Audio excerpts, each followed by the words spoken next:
nyonyini ddala. Of course wali okufa tewali okuseka kubanga ffenna tulina potential okufa buli atambula.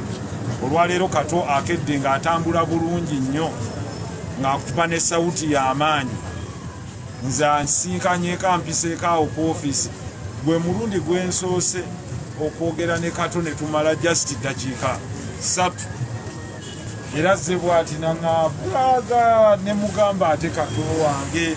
Kato nangwa mu kifuba ati naŋŋaabula kyakitu ne muganga ogaba ekifuba kya kitundu. Naŋŋamba obwedda ate nkunoonya nnyina kyeggamba.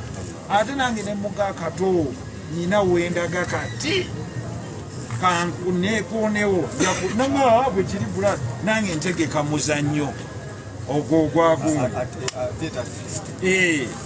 Naye ebbanga lyemmaze na Kato simuwulirangako nga basawuti ya ddoboozi nga kambwe nnyo nga kumu, naye nga ffenna tetuyinza kumanya nti Mungu kyekyo ali mu kkubo.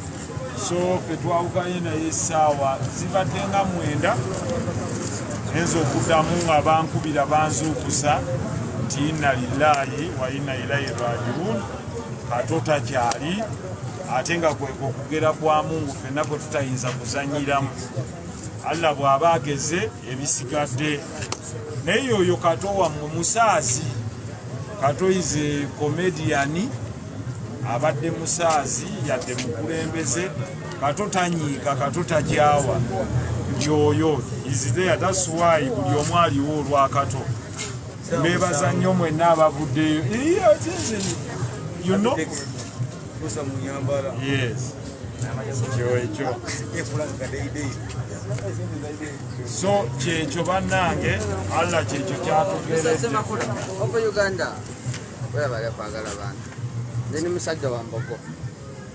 So kyekyo tujja kuba tubategeeza ekikudde ku mukwano gwange si kirungi.